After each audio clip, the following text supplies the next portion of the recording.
Jeg vil gerne byde dig hjertelig velkommen til den her nummer 2 i udsendelsesrækken af Gitte Schelter, som jeg er så heldig at få lov til at interviewe om IP-sjæle og interplanetariske sjæle i måske vores lokale galakse, Gitte. Det tør jeg ikke rigtig at sige noget om. Men vi sluttede vores sidste udsendelse, Gitte, mens at du var inde på noget med Adonite, du var inde på noget med, hvad er en sjæl? Og vi måske skal prøve, om vi kan sætte lidt ord på de her begreber derind til. Så hjertelig velkommen tilbage igen, Gitte. Tak for det. Tak for det. Det er meget spændende at være her. Og meget spændende, at vi kan have en dialog om forskellige ting, fordi vi jo, har forskellige udgangspunkter. Mit udgangspunkt er jo meget sådan erfaringsbaseret, eller hvad jeg har stødt på, kan man sige, og så prøver jeg at finde ud af, hvordan det hænger sammen. Og derfor har jeg tidligere også spurgt dig og spørger dig nu her igen, hvordan du egentlig oplever, hvad sjælen er. Vi har jo talt om de her IP-sjæle og englesjæle og jordsjæle, ja. Men hvad er sjælen egentlig? Hvordan definerer I sjælen i teosofien? Det er et kæmpe spørgsmål. Det vil jeg skynde mig at være helt ærlig at sige, Gitte, så jeg vil nok tillade mig at forkorte det en lille smule ned. Altså, på den lange bane, så siger man sådan set, at du og jeg, vi kommer som en ånd igennem universet. Men ånden kan slet ikke bevæge sig ned i de dybder hernede, hvor vi er. Så den har sådan set besluttet sig for ligesom at få sig en gearkasse, ligesom i en bil. Gearkassen er ikke hjulen, den er heller ikke bilen, den er heller ikke motoren, men det er den, der gør, at bilen, evne til at accelerere, altså er igennem gearkassen. Så hvis jeg skulle prøve at forklare det, så vil jeg måske starte med at sige ligesom der. Vi mener så i teosofien, at alt det her, det gik i gang, så har vores ånd, eller vi kalder det jo monaden, så har den jo haft en rejse igennem mineralriget, hvor man sådan set siger, at sjælen er bare en knop. Og der begynder den at sådan set tage nogle erfaringer med, at den begynder at få de her forskellige legemer som et minerallegeme. Så går sjælen videre over i planteriget, så udfolder den mere af sig selv, hvor ligesom nu begynder den at udfolde hele det område, som vi kalder instinkterne. Og som jeg forstår det i teosofien, så er det faktisk det, der gør i dag, at du og jeg, vi ikke skal gå og tænke på, at jeg skal have skiftet nogle hudceller, eller jeg skal have gjort det og det. Det faktisk sker automatisk. Det er faktisk en automatfunktion, som jeg forstår det, at vi samler op fra planteriget. Så gik vi videre ind i dyreriget, hvor det handlede sådan set, hvis man skal være meget grov, så kan man sige, at dyreriget, det handler jo om at slå nogen ihjel og spise dem, og så selv blive spist af nogle andre, det vi jo dybest set kalder fødekæden. Det udvikler så igen sjælen, og så på et tidspunkt, så individualiserer sjælen, og så går den ind i det, vi kalder menneskeriget. Og fra det stadium af, så begynder den så gradvist at åbne nogle kronblade, så ligesom til sidst, så ligger sjælen sådan set som en flot åkande eller lotusblomst. Og man siger, når man begynder at interessere for det spirituelle, så 7 af 12 blade åbnet. Og de blade, der så bliver åbnet, det gør så, at sjælen ligesom kan fungere igennem 5 forskellige legemer. Altså, den skaber allerførst en tankekrop, eller det vi kalder et mentallegeme. Og når det så ligesom er foldet ud, det har vi så hentet erfaringer i over umådelige tider. Og der kunne man så forestille dig, som dig, Gitte, der kommer udefra, at der har du måske en masse mentale erfaringer med fra andre stjernesystemer. Men i de andre stjernesystemer, der er det ikke sikkert, at du er vant til at have en fysisk krop og en fysisk hjerne.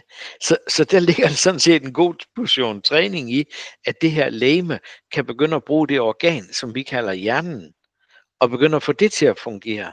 Og så har vi lige og så sjælen, den, skaber det næste legeme, det er det, vi kalder astrallegeme. Og det er sådan set det legeme, vi sanser og føler med. Og det kender de fleste nok med angst og bekymring, vrede og indelukkethed og alt, hvad vi ligesom kan tillægge det her astrallegeme. Og når sjælen begynder at folde det ud, og man kan sige, når sjælen begynder virkelig at virke i det her legeme, så kalder vi det jo mange gange intuition. Og så begynder vi at have nogle andre følelsesmæssige oplevelser. Og så begynder det at blive svært, fordi er det så tanke, eller er det følelse, eller hvad er hvad? Eller er det ligesom sådan 2 8-taller, at den ene, det udløses i tanken, og så giver det en følelsesmæssig respons, eller udløses der noget i følelserne, som giver en tankemæssig respons. Det tror jeg næsten er den gamle historie, hønen og ægget. Så kommer æterlegemet, og det er så det, teosofien mener, at det er det, vi er ved at begynde at udvikle nu. Asger, da du har været ved Asger, så vil han have kaldt det sikkert opstandelseslegemet. Okay. Opstandelseslegemet, det er der, hvor vi begynder at gå tilbage til en lyskrop, en lysbevidsthed. Og så har vi så kroppen, der ligger helt inde, som i centrum af en aura, ikke også derind til. Og alt det holder sjælen på med at bearbejde igennem det begreb i sjælen, som vi kalder personligheden.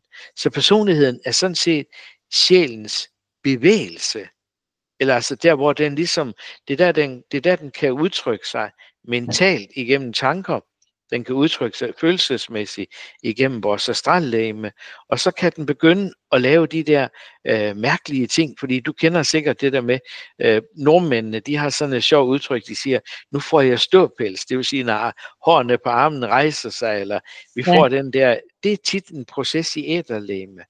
Og så har vi til sidst den der fornemmelse af det, vi kalder en mavefornemmelse, helt inde i det fysiske legeme. Så sjælen begynder lige så gradvis det, man kalder en nedstigning, og så bearbejder den de her legemer. Der er den stadigvæk som sjæl. Men når så den begynder at få et godt overskud, den ligesom tænker, okay, jeg har styr på hende Gitte der. Jeg har lidt, okay, det kan være, hun danser lidt ud på nogle tankeenergier. Så løber hun måske lidt ud på nogle følelser. Men hun er hurtig til at komme tilbage igen og være igen på sit centrum i sjælen.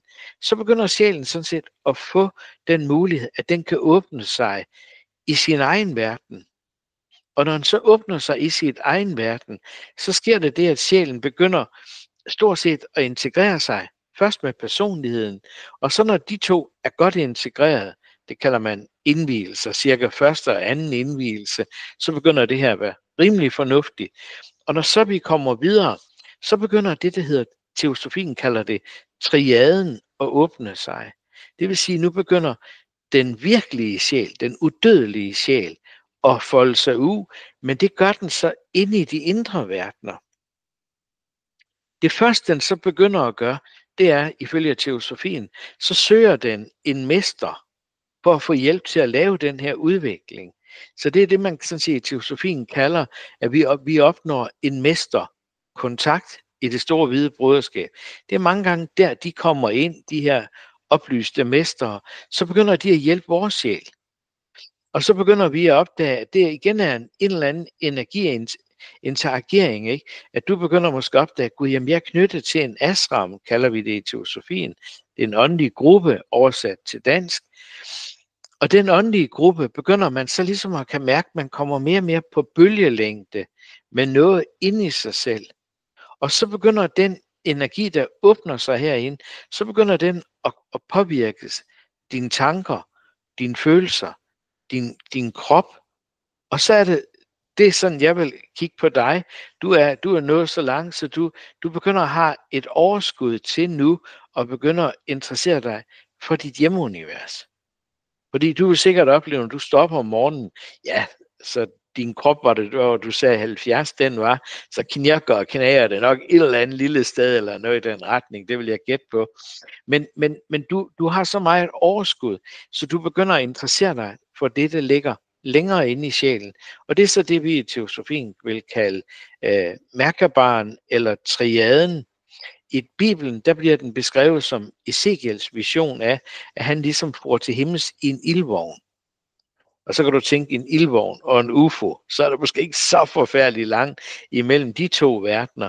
Vi har det også med, i min barndom, der hørte jeg jo altid, at hvis det tordner og lynede, så var det fordi Thor, han kørte hen over himlen med sin vogn med de her gedebukke, og så gnistrede det, når julen de ramte forskellige ting op i himlen, så gnistrede det var lynene, ikke? Og der har vi måske også igen det der med, at han kunne køre i en vogn. Og derfor kalder man mange gange også det her vehikel eller vognen, som vi er en del af. Altså, og der bliver vi så en del af endnu mere avancerede vogne. Så der, ligesom du fortalte i din første del af udsendelsen, at lige pludselig er det et rumskib, der kontakter dig. Det vil jeg sige, det er glimt af din højere triade. Altså det vil være min, hvis jeg skal lave en kort oplevelse af, hvad jeg forstår ved sjælen, så har sjælen nogle forskellige støttepædagoger, eller hvad vi skal kalde det, så noget som det, vi kalder en solengel, så kommer der en anden engel ind senere hen i livet, vi kalder nærværelsens engel. Den kommer så fra Metatron og forskellige andre store lysvæsener inde bagved. Så jeg ved ikke, om jeg har sådan... Må jeg lige komme med en kommentar? Fordi Selvfølgelig var du det. Selvfølgelig var du det. Altså så noget af det, jeg lige kan sige lidt senere om det, jeg har altså fået at vide fra mit hjemmeunivers. Men så siger de nemlig på et tidspunkt, så bruger de ordet køretøjet om min krop. Ja. Og det var jeg meget sådan, hvad, køretøjet? Men altså, jeg forstod jo godt, hvad det var, men jeg kunne slet ikke forstå, at de brugte det ord, men det kan jeg da forstå nu. Ja.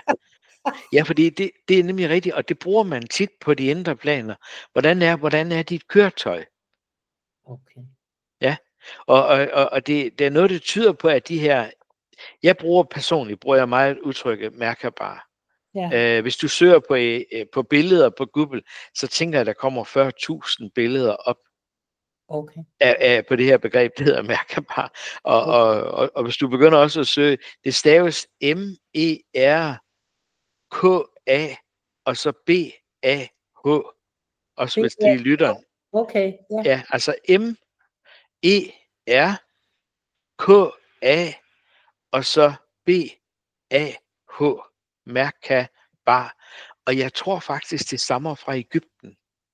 Okay. Hvis du har noget af de der, du ved, fugle og alt det der, så står det ka og ba og alt det der. Og når det så bliver sat sammen, så bliver det faktisk sat sammen til mærkbar. Og det kalder man, hvis du går ind i tarotkortene, så har man det kort, der hedder nummer 7, som hedder vognstyreren. Ja. Og vognstyreren, det er faktisk vores ånd. Og så har vi den der vogn, vi kører i, så du kan godt se, så når de begynder at kalde det din vogn, eller det giver faktisk rigtig god mening. I hvert fald for mig giver det rigtig god mening, Gitte, hvad det er, de vil prøve at fortælle dig derinde til. Ja. Ja, så... Altså det er jo meget, meget fint med sådan en, det har jeg simpelthen ikke, jeg har søgt nogen, der ligesom kunne fortælle lidt mere samlet om, hvordan man betragter sjælen. Nu, det er sådan meget stort, det du kommer med, ikke også, ikke? Men det giver rigtig god mening og forståelse, hvad det handler om, og hvordan man kan se det. Ja. En lille ting omkring det med sjælen, som det er bare på sådan, jeg vil ikke sige et praktisk plan, men det er i hvert fald på sådan et helt jordisk plan. Hvornår kommer sjælen til fosteret? Altså, jeg vil jo sige, det er nok omvendt, at sjælen i mit univers er der altid. Fordi sjælen skal jo til at skabe nogle legemer, som den kan stige ned i. Og så sjælen, altså hvis man skal tage den igen i en teosofisk sammenhæng, så skal man næsten måske prøve at starte med, hvordan afsluttes en inkarnation. Lad os sige, du går ud af din fysiske krop nu, og dør i det her øjeblik, så siger man sådan set, så henter de en læge ind, og så siger han, der er ingen puls. Kim og Gitte, de er afgået ved døden.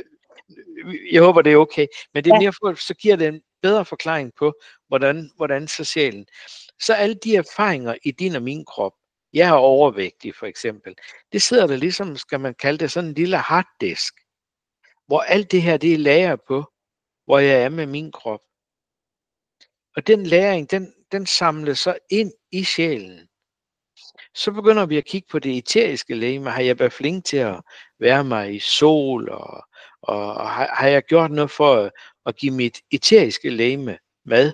Og det eteriske legeme, det kan man sige, det er sådan set, hvis du går en tur, jeg har lige været ude at svømme her til morgen, det vil sige, jeg har bevæget mig, jeg har også givet mit astrallegeme mad, fordi det kræver sådan set en vandoplevelse at tage på kunstudstillinger, fordi så prøv lige med til, så får følelserne. Du ligesom, du tænker, nu er jeg midt, okay, nu har følelseslegemet fået malerier af, buffeten, eller hvad vi nu giver den, ikke, derind til. Nu er du jo på Sydfyn, som jeg forstår det, giver det, ikke? Så du ved godt, hvis sådan lige om 14 dage, når anemon og alt det der, det kommer, så hvis du bare går lidt ud, så begynder du, du bliver dejlig, følelsesmæssigt mæt ved at se det der grønne gulvtæppe, der bliver rullet ud i skovbunden, og så står, påskeliljer og alt det der. Det er jo en sanselig erfaring, vi får her. Det er sådan set der, hvor vi giver astrallegemet mad. Mentallegemet, det står stort set, når jeg begynder at sidde og læse. Så sidder jeg og læser, så arbejder jeg i mentalverden. Og på samme måde, så trækker sjælen sig ud af inkarnation. Først så dør kroppen. Så siger man, så bagefter, så når kroppen er død, så går æterlegemet tilbage til kroppen.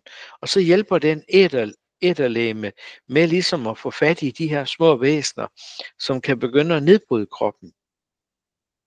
Og når så det også er sket, så tror jeg, at Steiner siger, at sådan cirka 18 timer efter, så dør du faktisk igen i æterlegemet. Okay. Og så er det fristillet. Ja. Men så glider vi ind i astrallegemet. Og derfor, jeg plejer gerne at være lidt fræk at sige, jeg synes, det er frækt at ikke møde op til sin egen begravelse. Jeg vender vi tingene lidt på hovedet, ikke? Jo, fordi der kommer du så i dit astrallegeme. Ja. Og får lov til at se og tage afsked med de mennesker, som sidder der, ikke? Jo. Og når så det astrallegeme, du har levet det igennem, så og hver af de her legemer, der ligger der sådan en lille harddisk. Og den bliver så afspillet, hvor er du henne af i relation til det her, samme på mentalplanet. Ikke? Hvad er dine jordiske erfaringer? Det ligger inde, og så er sjælen ligesom trukket helt tilbage. Og så på et tidspunkt, så begynder sjælen at ligesom sige, hvordan inkarnerer jeg igen? Fordi jeg kan se, at jeg ikke bliver færdig med mine erfaringer. Og så vil sjælen på samme måde, så begynder den ligesom at kigge, og det kan være den gruppe, som du tilhører. Det er jo ikke til at vide, om det er måske ikke tilfældigt, vi mødes. Det er nok sjældent, vi møder nogen tilfældigt, hvis vi... Ikke? Hvis du så tænker, når den så går i gang igen, så begynder den på samme måde ligesom at starte med at lave et mentallegeme. Den dykker ned i, og når sådan et mentallegeme, det er udviklet, så begynder den gradvist at sætte astrallegeme i gang. Og når så det er udviklet, så har der været nogle aftaler med far og mor og dem, der skal, dem, der skal bæres ind i livet, den far, som vi skal inkarnere igennem. Og så moren, som stiller sin livmor til rådighed for os, ikke? Og så lige pludselig, så hygger de sig. Og så er det bare med den der sædcelle op og trænge ind i ægget, Gitte. Og når så det er sket, så går udviklingen. Så sjælen er der hele tiden. Men, siger teosofien, at det her, det sker.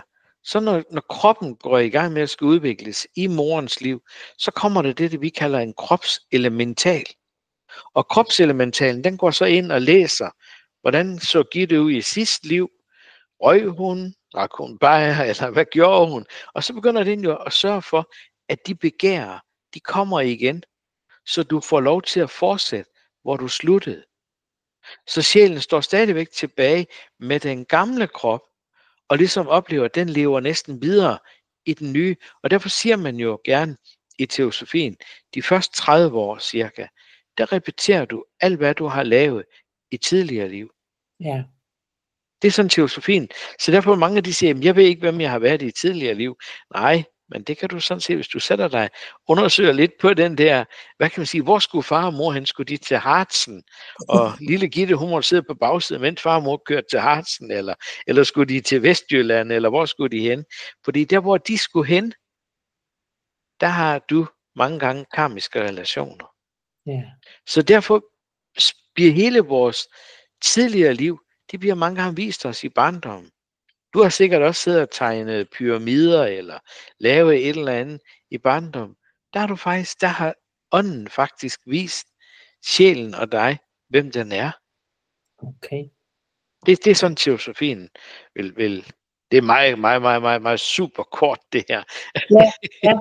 Men nogle gange kan det være godt med sådan en kort overgang. Ja, det kan det. Det kan det, for ellers så kommer man nogle gange næsten ikke i kontakt med det, hvis det bliver alt for stort, og man skal læse alt for mange bøger.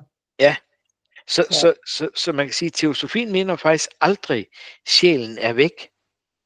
Nej. Altså, den er der hele tiden. Så det er ikke sådan, at sjælen den står og tænker, nå, hun er gravid, hende der, hun skal snart føde. Jeg tror, jeg hopper på det herovre. Det mener man ikke i åndsvidenskab. Der er der meget mere styr på det. Ja. Rudolf Steiner, han siger faktisk, at vi hænger sammen med 42 liv forud for det her. Okay. Så mange genetiske baner har vi med os, siger han. Hold da. Ja, så det er nok en... Skal vi kalde det en parentes, fordi du nu sagde det der med lille Gitte skulle til Harzen med sine forældre, og i første udsendelse sagde du, på grund af mit navn, at du kunne godt se, at jeg havde sådan lidt tysk afstamning. Og så vil jeg bare sige, jeg har været i Harzen med mine forældre, da jeg var barn. Nå, jamen nu tror jeg, at Tyskland begynder sådan at blinke lidt ud i horisonten der, Gitte. Jeg er spændt på, når vi mødes igen, hvor vi så hen er med hensyn til det var i hvert fald meget sjovt, at du lige nævnte det. Ja. Ja. Hvor skal du hen nu? Nu skal jeg, fordi du havde noget mere, noget meget nyt kanalisering. Og nu fik du jo sådan set lov til at interviewe mig, så nu bytter vi plads igen her, Gitte. Ja, det. Fordi der er nogle ting, som jeg egentlig også, og det vil jeg også gerne, jeg vil gerne dele det med lytterne, men jeg vil også gerne dele det med dig, fordi der er nogle ting, du måske kan afklare for mig. Så nu har jeg sidste udsendelse introduceret mit hjemunivers, så det kan man høre noget mere om der. Men her, det var faktisk den 8.3., så det er jo ikke ret længe siden, der havde jeg en kanalisering med en kvinde, som hedder Maria Bjørksæter, som jeg har kendt i 10 år, og hun har kanaliseret for mig mange gange. I den her kanalisering, der blev jeg først guidet til en meditation af faktisk en universel feminin kraft. Altså jeg forstod det som om, at det var sådan en meget stor kraft, den der universelle feminine kraft. Og det var en meditation, som jeg har også lavet den senere, som skal få mig til at få bedre fat i den feminine del af mig. Og også medvirke til, at jeg selv kan kanalisere og komme i kontakt med mit hjemunivers og min datter og så videre, så videre.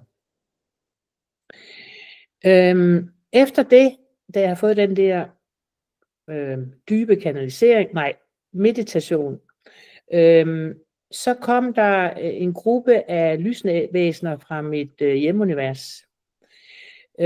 Og de sagde sådan, jamen vi har forstået, at du ønsker, at vi er i kontakt med dig, og du gerne vil bruge os til forskellige ting. Og det var simpelthen sådan, det er Maria, hende der kanaliserer, det er hende, der fortalte det, at de stod ligesom rundt om mig, det hun kunne se, og så var de simpelthen så ivrige, så de snakkede i munden på hinanden, og det lyder lidt sjovt, man siger, at man snakker i munden på hinanden, når man telepaterer, ikke også, ikke? Jeg kender det godt. Jeg tror godt, jeg ved, hvad du snakker om der. Og så var det sådan, at så var der ligesom en, der trængte igennem, og hun kunne faktisk ikke rigtig høre, fordi, hvem siger noget, og hvornår. Så er der en, der siger, sig til hende, at vi er her hele tiden, vi vil gerne hjælpe hende, sig det til hende, meget ivrige. Og det jo, det bliver så utroligt sådan dejligt, han er sagt nede på jorden, kunne man næsten sige, menneskeligt i hvert fald. Nå, så viser det sig, at den her sjælegruppe fra mit hjemunivers, de er jo faktisk omkring, det siger de i hvert fald, de er omkring mig hele tiden i deres energi, selvfølgelig, ikke? Og de arbejder med mig hver eneste dag. Jeg kan ikke helt, det er noget med noget opgradering og ting og sager, men jeg kan ikke helt huske, hvad det egentlig var, de sagde.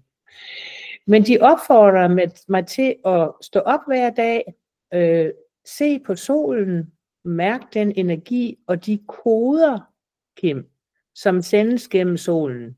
Det ved jeg ikke, hvad det er for nogle koder. Det kan være, at du ved noget om det. Det kan vi lige vende tilbage til. For jeg kan, for at jeg skal kunne åbne for kontakten til mit hjemmeunivers. De siger, at det vil lette kommunikationsbanerne, at jeg gør sådan nogle ting. Og så siger de faktisk her, det ved ikke, hvordan jeg kan forstå, de siger, at de er fysiske væsener, men de svinger bare på en anden frekvens end her på jorden. Så ja, det er i hvert fald deres ord. Hvis jeg lige går videre, så jeg har i perioder haft, nu er jeg jo som sagt også 70, altså jeg har i perioder haft nogle, jeg har ikke været syg og sådan noget, men nogle forskellige, kan man sige, kunne nærmest sige skavanker eller noget, ikke også, ikke? Og hele vinteren her har jeg haft meget lav energi, virkelig, virkelig lav energi, som ikke har været så sjov, men jeg har været småsyg, men ja. Og så siger min sjælegruppe, at det er, fordi jeg har været igennem en rensningsperiode og en opgradering. Så siger de nogle ting, og det er her, jeg godt vil have lov til at læse op, citere, fordi som jeg talte med Kim om lidt tidligere, at nogle af ordene kan være meget koncentrerede, så jeg læser op. De siger helse, de kalder det helse, fordi hun er altså norsk. Så det er jeg med på. Ja, helse er et flow. Helse er et flow. Helse er en ro. Helse er en glæde og en forventning. Helse er at have det godt inde i mig, i min krop. Det har ikke været så let for mig at være i kroppen. Det ved de godt. Fordi den har været tung. Så jeg har ikke kunne føle mig som et åndeligt væsen. Der har været smerter og fordømmelse af kroppen. Det er jeg ikke helt sikker på, hvad de mener med, men det siger de. Men nu skal jeg tage imod kroppen som en del af det guddommelige, som en del af det fantastiske skaberværk, som jeg er en del af. Jeg skal føle alle dele af mig og tage imod hver eneste lille del af min krop.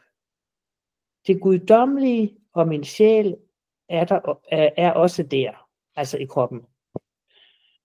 Og det vil hvis jeg gør det, så vil det sætte gang i mange processer i den fysiske krop. Så det jeg får at vide, sådan som jeg forstår det, det er, at jeg skal være meget mere opmærksom på min krop. Fordi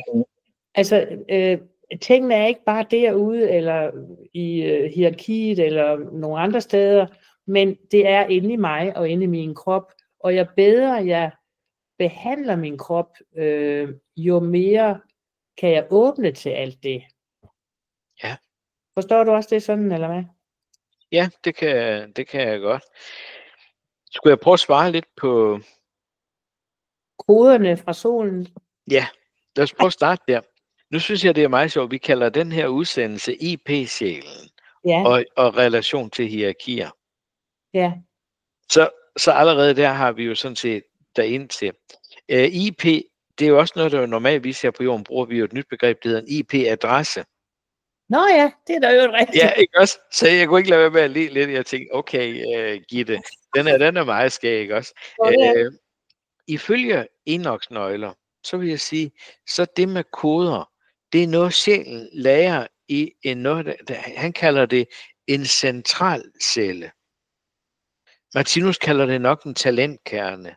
I teosofien kalder vi det et permanent atom.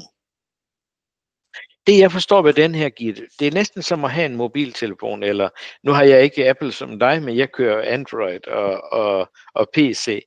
Lige så kommer min PC, så siger den, stop Kim, jeg har fundet en ny opdatering. Den vil jeg godt lige have installeret. Så de laver om på brugerfladerne. Så sidder jeg lige og skal, hvor nu den knap hen, jeg plejer at bruge til det der. Ja. Og jeg tror, det er det samme, der sker inde i os. Fordi jeg tror dybest set, internettet og computeren, det er en kopiering af sjælsriget. Okay. Og nu er vi kommet så langt ind i sjælsriget, så nu har vi altså faktisk fået noget, der hedder ChatGTP. Så det tror jeg faktisk, det er nu har vi faktisk en levende kommunikation. Vi kalder det kunstig intelligens. Men som teosof, så har vi ikke noget, der hedder kunstigt. Der vil altid stå en engleorden bag det. Ja. Der vil altid være noget, der står bag det. Der er altid et liv, der ligger bag alting. Så der er ikke noget, der kan være kunstigt. For os mennesker, fordi vi ikke har set det endnu, så tænker vi, det er kunstigt. Nej, det kan det ikke være. Fordi også hvis vi køber kunstige blomster, jamen så har det jo været en designer bagved de kunstneriske blomster. Så der er liv bag de kunstneriske. Og det samme må vi gå ud fra her. Enoch siger, med hensyn til koder, så siger han, alle de koder, de ligger ude ved den stjerne, som hedder Arcturus. Og Arcturus er cirka 16 gange større end den sol, vi bor ved. Den ligger ude i et stjernebillede, der hedder Bodes. Og det stjernebillede i Bodes, det lyser op inde i vægten. Så hvis man er født i vægtens stjernebillede, eller har et eller andet i vægtens stjernebillede, omkring 24 grader, så har man kontakt til den her Arcturus. Hvor jeg kalder det, hele kodefabrikken er. Så hver gang vi får en opdatering, altså hver gang, man siger faktisk, hver gang vi får en åbenbaring, hver gang du siger, nu forstår jeg det med ildvognen. Nu har jeg lige pludselig set det der med IP-sjælsadressen, og det hænger sammen. Det er faktisk åbenbaringer. Ja. Og fra nu af, så får du nye koder igen. Fordi nu er din bevidsthed udvidet sig. Ja. Og når i det øjeblik, den udvider sig, så får du nye koder. Det er derfor også, hvis du jeg tror, at Apple gør det samme. Det har jeg i hvert fald indtryk af. At de kommer også hele tiden med opdateringer. Så er de bange for, at det er nogen hacker og noget, så kommer der lige en ny opdatering. Nej, er det ikke, altså Apple virker også sådan, gør det ikke det? Altså, ja. Så det er det samme. Og jeg tror faktisk, det er det samme, vi gør. Vi får hele tiden de der koder. Og så er det klart, hvorfor er du træt? Det er jo klart, hvis der er kommet en stor ny opdatering, som du skal til at have virke. Fordi Martinus siger noget interessant her, synes jeg. Han siger, alt åndelig udvikling er en organisk udvikling. Okay. Det vil sige, det siger Enoch også, det siger Human Design også, det siger Richard Rod, ham der har skrevet Gennøglerne også, ikke? De siger alle sammen det her, de siger, lige så snart vi gør noget, så kommer der et andet flow i vores organer. Ja. Så lad os nu tage for eksempel nyreorganet. Lad os prøve at tage det som eksempel. Ja. Du går igennem nogle fine forløsninger.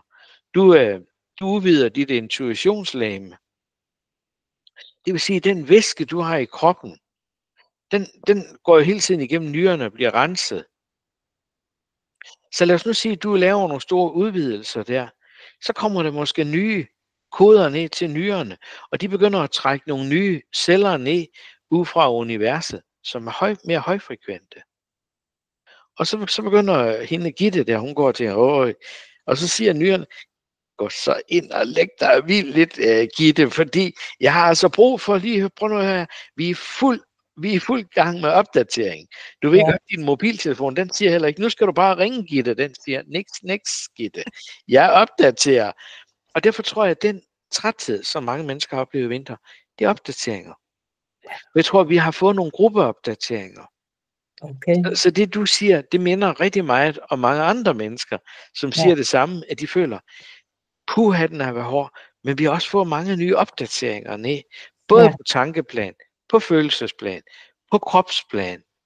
Fordi vi skal også huske på hele tiden, den mad vi spiser, alt hvad vi gør, det er måske også et hav af nye ting, der kommer ind og virker derinde til. Ja.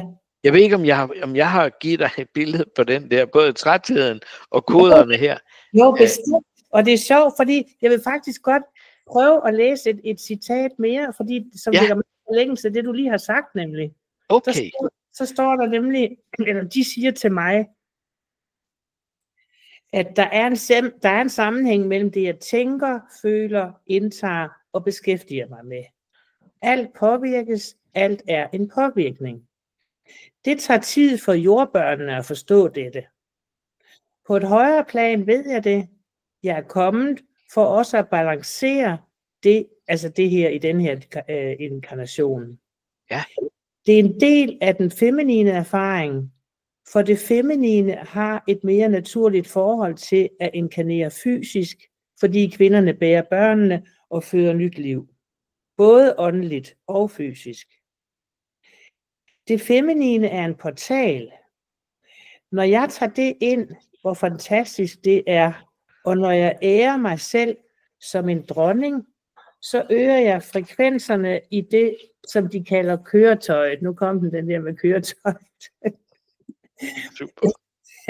Så øger jeg frekvensen i det, som de kalder køretøjet, altså kroppen, som jeg er inkarneret i som kvinde.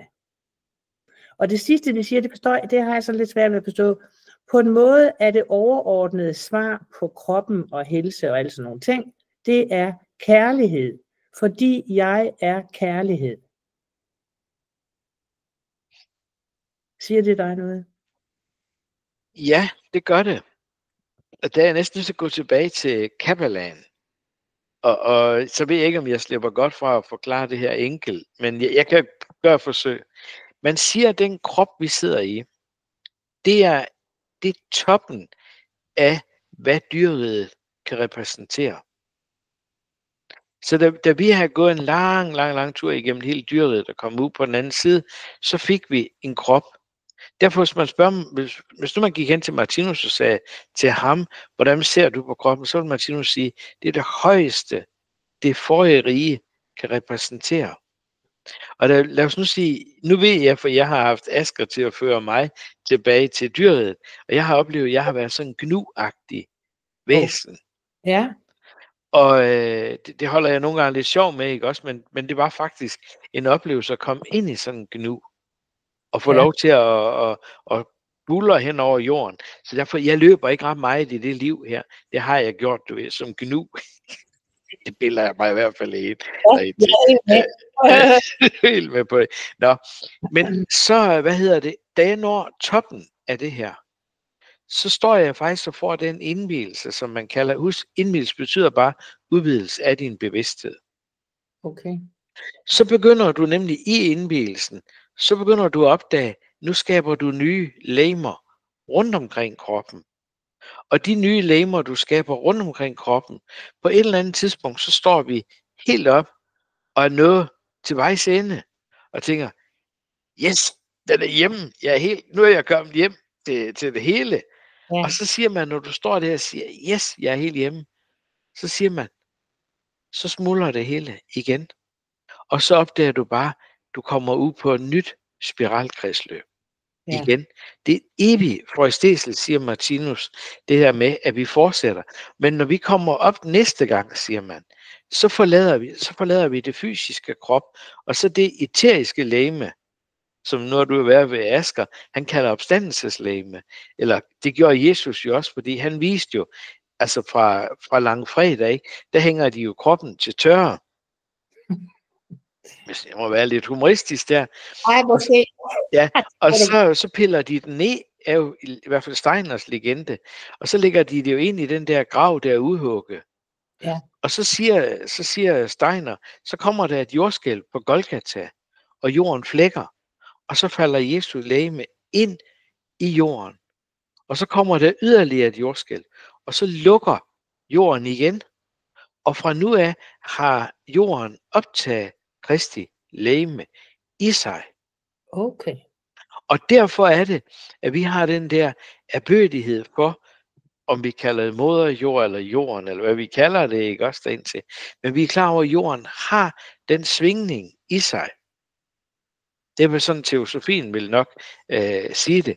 Og det er så den, vi er i gang med nu, og den transformation, den forvandling. Fordi du er i verden, som den gamle disciple Johannes sagde, men du er ikke af jorden. Nej. Så mens du er her på jorden, så kan man sige, det er et erfaringssted.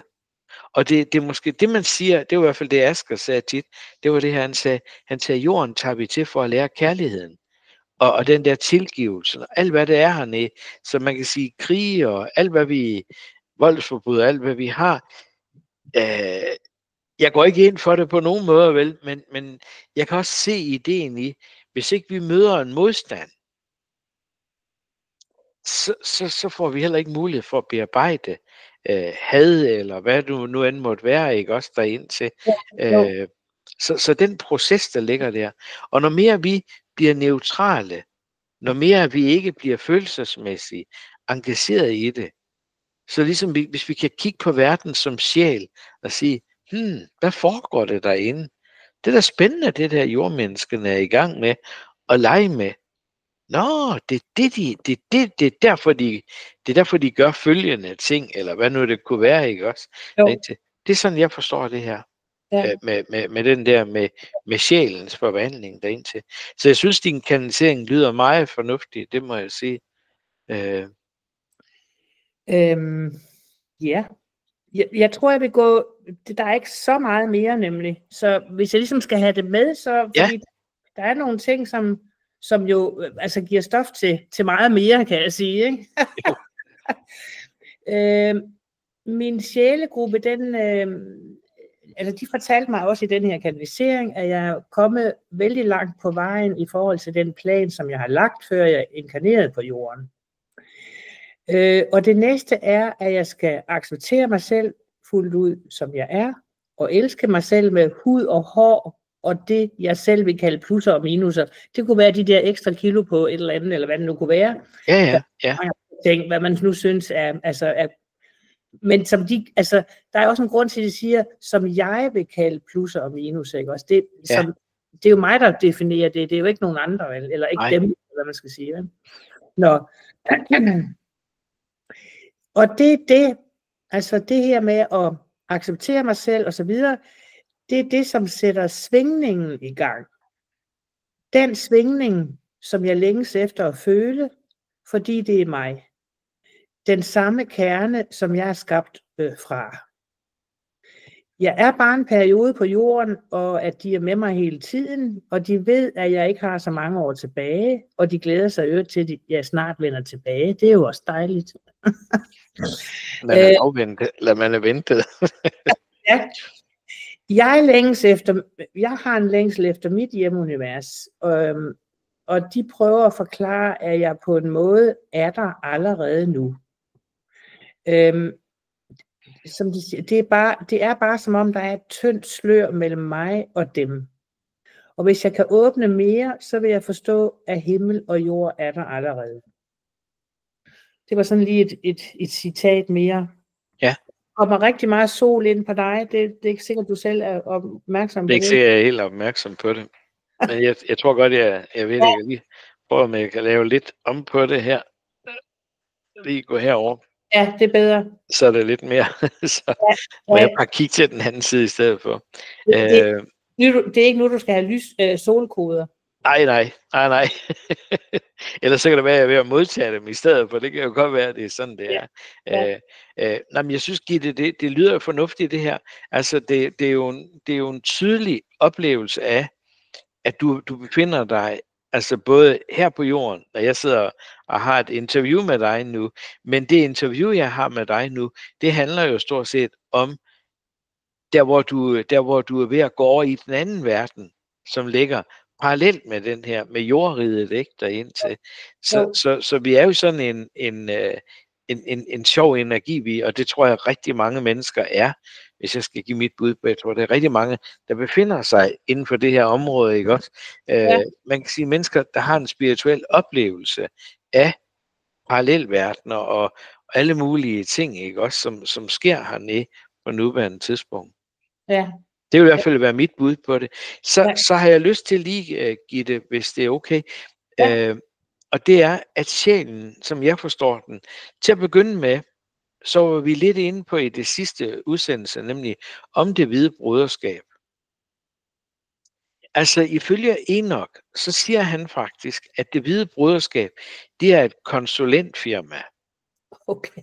Når der er noget, der går galt på en planet, så har de 72 af de her hvide broderskaber, som fungerer rundt omkring i det område af galaksen, hvor vi er. Så hvis der er en sol, en planet eller noget, der har fået en problematik, så kan man altså få sådan et konsulentfirma, det er derfor jeg kalder dem lidt et konsulentfirma, så får de dem ud og hjælper med og ligesom at få rettet tingene op igen. Okay. Og hvis du nu tænker lidt på, for eksempel sådan noget, jeg går ud for, at du kender den store invokation, ellers kan jeg i hvert fald google den derude, så hedder det nemlig også, at vi skal have genoprettet planen på jorden. Ja. Kigger du på, på trosbekendelsen, jeg forsager djævlen og alt hans gerning og alt hans væsen. Jeg tror på Gud Fader den almægtige, og hans envordende søn, og alt det der, ikke? Så hvis vi begynder at kigge, og i fader vor, der har vi det samme. Vi skal ud af en vildfarelse, og tilbage på sporet. Ja. Kan du følge mig lidt der, ikke også? Altså, hvis vi kigger på nogle af de der store bønner, vi har lært lige fra vi var barn af, så kan vi se, der er, og de er givet af det store hvide broderskab, og når de giver de her, så er det for at få os til ligesom at overdrage vores fri vilje, eller hvad skal vi kalde det, ikke? Også vores suverænitetsret til dem, for at sige, prøv at høre, vi kommer sådan set, fordi som det hvide broderskab siger, vi er ikke kristne, vi er ikke buddhister, vi er ikke hinduister eller noget andet. Vi er det, vi har sagt, menneskehedens ældre søstre og brødre, der kommer for at hjælpe. Ja. Men når man så når så langt som dig, og begynder at have sådan nogle oplevelser, så begynder man faktisk at gå forbi det hvide broderskab. For så begynder man at opdage, at kloden har ligesom et center, hvor der er en større plan, som den skal realisere i forhold til måske den øvrige del af solsystemet, den øvrige del af den galaksearm, eller hvad det er, man kalder det, vi bor ude i derindtil. Men så begynder der også at opstå måske sådan en som dig, vil jeg gætte på. Det er ikke sikkert, at du vil bruge de samme ord som mig, men du vil sikkert lige pludselig begynde at opdage, at du søger et nærvær inde i dig. Og du begynder måske pludselig at opdage, at det der nærvær, tager du ind i Rosenborg Center, ind i Odense eller noget, så kan du godt gå rundt derinde sammen med tusinder, så kan du bare føle, jeg går ligesom i sådan en lomme af lys i auraen, ikke? Og det siger man, det er det, man kalder nærværelsens engel, som kommer fra Metatron. Okay. Og sådan er der masser af hierarkier her på kanalen. Hvis man går lidt tilbage, så var der en, der hedder Britta. Hun lavede en del udsendelser med mig, hvor vi sådan set gik mange af de her store engleordner igennem og fortalte lidt om, altså, hvad deres virke er. Og så det hvide broderskab er et af systemerne. For når du siger, at det er den feminine, så sidder jeg og lurer lidt, så tænker jeg, hvis jeg forstår min teori rigtigt, når hun snakker om feminin, så snakker hun faktisk om det, vi vil kalde engleuniverserne. Okay. Og så er det tit, at vi ser, at der er en forbindelse op til, Plejaderne. Og dem er det jo 800 stjerner, bare inden for det område, vi kalder Plejaderne. Det er sindssygt store stjernebillede, ikke? Ja. Og dertil er det, alle de her 800, er det jo planeter. Så rigtig mange mennesker kommer fra Plejaderne, men de oplever ligesom, at Plejaderne er en feminin univers. Okay. Hvor det hvide broderskab er måske mere det, man vil kalde et sønneunivers. Og det, jeg forstår ved sønnen, det er det, der, man kan sige, der er lidt trist ved det her. Det er, at vi er kommet til at blande mandlige og kvindelige symboler sammen med kosmiske ting, ikke også? Ja. Synes jeg. Det er måske nogle gange personligt lidt ked af, fordi det er ligesom, så siger vi, okay, hvis det er maskulin, så er det en mand. Det er nok ikke lige det universet, det er. Nej. Universet er måske en ånd. Ja. Ikke?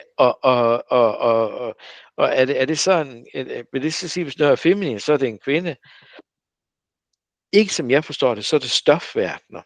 Ja, ja. Altså så er det fri stof, som kan trækkes ind og bruges på forskellige måder derind til. Det er min forståelse af de der det er også mere nøjagtigt at netop at sige noget feminint og noget maskulint, i stedet for at sige mand, kvinde, ikke også? Ja. Det er jo ikke det samme. Nej, det må man nok sige, det er det altså ikke. Og slet ikke som astrolog, ikke også? Fordi så kan mænd være meget feminine, og kvinder kan være meget maskuline. Ja, det er rigtigt. Det kommer jo tit også, det ser man jo tit i de astrologiske tegn og sådan noget derinde til. Ja. Skal jeg lige tage det sidste med? Ja, det synes jeg, Gitte.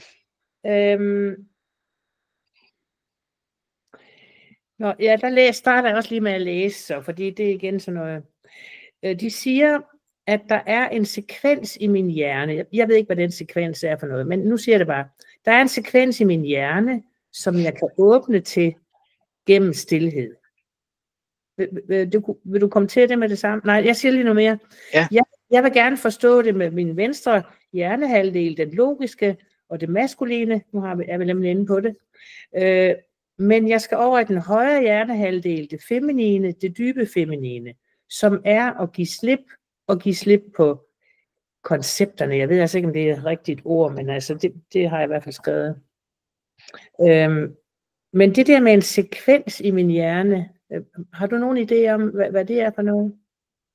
Altså, jeg sidder jo med det der Enoch igen, og der er det nok, jeg vil sige til dig, ja, det gør det, fordi han taler om, der er nogle krystaller, som kan aktiveres inde i vores hjerne. Okay. Og du ved, vi hører jo altid om, at hjertet, det sidder hernede i brystkassen. Ja. Men ved Alice Bailey, så siger hun jo faktisk, at hjertet, det er tredje øje. Nå, okay. I treenigheden. Ja. Så derfor kan jeg faktisk godt forstå det her, igen, som du er inde på her. Altså, mit bud på det er, jeg tror rigtig mange mennesker er ved at gøre klar til at altså hjernen er ved at gå op i nogle højere gear, og det gør den faktisk ved, at vi bruger den mindre. Okay. Og nu vil jeg prøve, jeg eksperimenterer med, om jeg kan give en forklaring på det her. Så du kender sikkert en eller anden, indimellem så går du i sådan en telepatisk verden og kommunikerer. Men så ringer Kim til dig, eller så ringer en anden til dig, og så siger Gitte til Gitte, jamen, hvordan vil du forklare det? Siger du så, hey, hvordan får jeg ordlagt det her? Ja. Kender du den følelse, når du tænker, shit, man, hvordan? Og så kan du se, så hjernen kan faktisk sagtens operere uden for kroppen. Ja. Men i det øjeblik, du skal til at begynde at formidle det vandret. Ja, med ord. Ja, med ord. Så står du lidt og shit, man, hvordan får jeg nu omsat det her? Og der tror jeg, at de der kodninger derinde, de der krystaller, når de bliver kodet op, så tror jeg nemlig, så begynder vi kalder det jo at kanalisere asrammen, eller den sjælegruppe, eller hvad nu vi skal kalde det, eller den mester, som vi er en del af, så begynder vi at kanalisere den ned. Okay. Og så bliver det faktisk, så begynder du også sikkert at opdage, indimellem, så bliver Gitte tilskuer til, hvad Gitte hun står og siger. Du tænker, om den formulering fra. Det var faktisk ret god, den der formulering, jeg lige fik lavet der. Eller, du kender sikkert, hvad jeg prøver at sige til det her. Det er der, hvor jeg oplever. Så er vi lige pludselig under indstrømning fra højere universer. Og det er jo det, vi hele tiden bliver. Jeg tror også, det er derfor, vi bliver ældre. Altså, kroppene kan holde meget mere nu. Og det er fordi, vi bruger ikke kroppene så meget. Nej. Du ser næsten, hvis nu vi er lidt grove, ikke? Så vil sige, hvor meget af dagen bruger du kroppen? Så er du ude i dine andre legemer. Så sidder du og læser.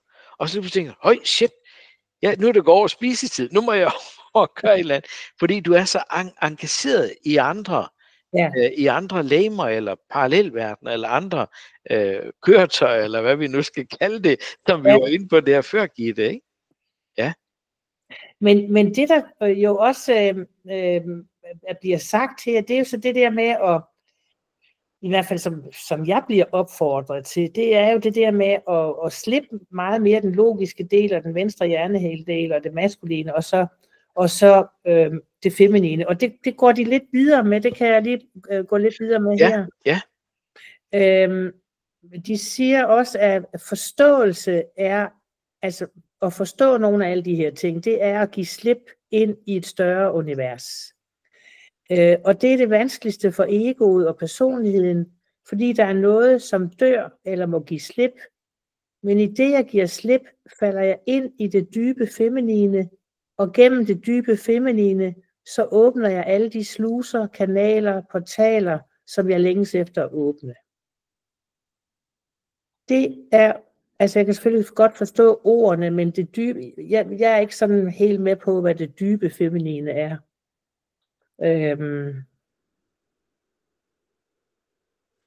Jeg tror, jeg vil kalde det planeten Saturn. Okay. Det er i hvert fald det, kabbalisterne de siger. Ja. For de siger, at det er derfra, det feminine udstrømmer. Ja. Og det er også, hvis du går ind i tarotkortet, så er det også omkring Saturn, at de 4 dronninger, de hører til. Okay. Sværdets dronning, mønternes dronning, stokkenes dronning og bægernes dronning, de hører til herinde. Og planeten Saturn, det siger man, det er discipleskabets planet.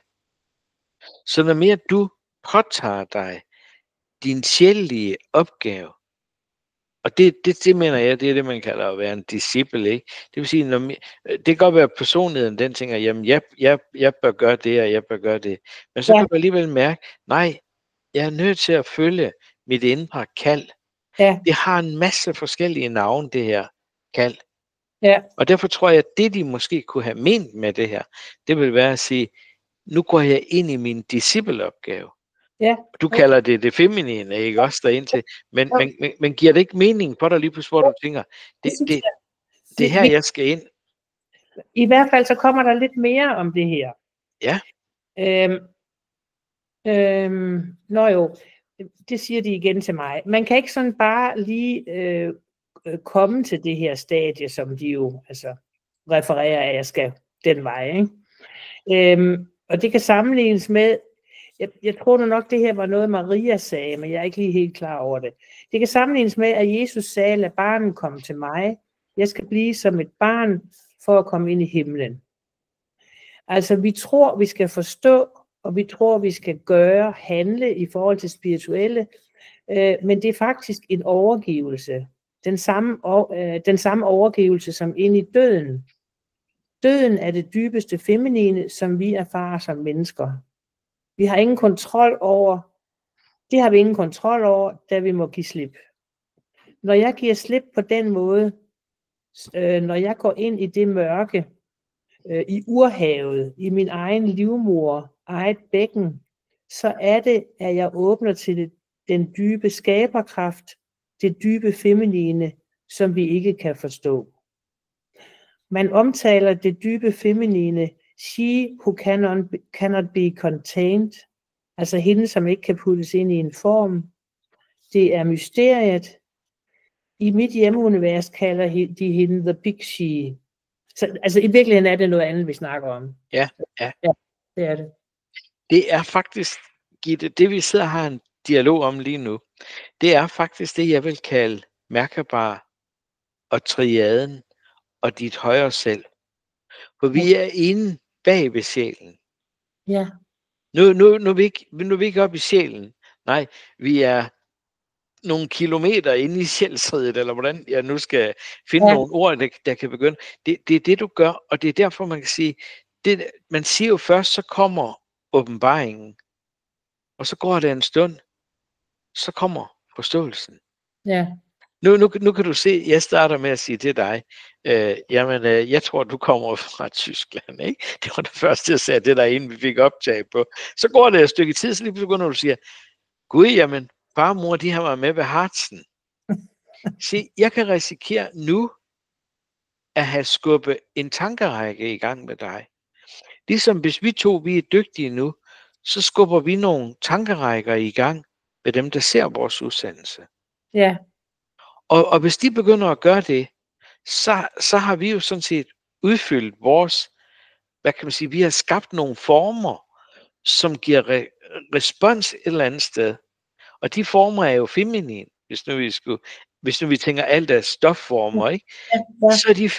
Så er de nærmest blevet til sådan nogle nye øer, vi kan gå på. Og så begynder vi faktisk at sige, jamen, så har Kim og Gitte opfyldt deres Saturn-opgave som disciple. Yes. Kan du se det?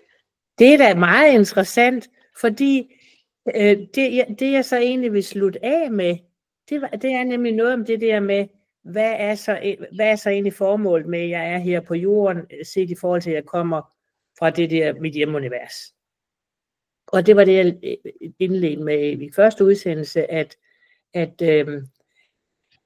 et af formålene med at være her på jorden, det er at formidle både omkring mit hjemunivers, men hele den åndelige verden, og alle de der forståelsesrammer, Ja. inden for, hvad jeg kan kapere, skulle vi sige det sådan. Ja. Men så er der også en anden, man kunne kalde det jo mere sådan personligt, eller jeg ved ikke, hvad jeg skal kalde det, men i hvert fald andet formål, det er, at jeg er inkarneret i en kvindekrop, hvilket jeg ikke har været ret mange gange i mine inkarnationer. Og jeg har fået børn i den her inkarnation, og det har jeg kun prøvet nogle få gange, som jeg får det fortalt. Ja. Og jeg har fået kontakt med det feminine på en anden måde, fordi jeg nu er kommet i en kvindekrop igen, og lære den feminine energi bedre at kende. Ikke? Jeg vil så sige, at jeg har altid i mit liv været præget af den maskuline energi, og har brugt den altså meget handleorienteret og så videre, så videre. Ja. På mange måder, ikke også, ikke? Og har brugt den i mit liv, ikke? Jo. Men altså, et af formålene har så været, at at balancen, altså mellem det feminine og det maskuline, jeg skal være med til at opretholde balancen for mig selv, men det vil, har jeg så fået at vide, det vil løfte mig, og jeg kan derved påvirke hele verden. Og det synes jeg jo måske nok lige er en meget stor konklusion. Og det ved jeg så heller ikke helt lige, hvad de mener med dem. Jeg tager lige det sidste med, så kan vi snakke om det. Ja. Og så har jeg fået at vide, at jeg er en meget, som sjæl, altså en meget maskulin autoritet med stor pondus. De siger, som en højesteretsdommer. Ja.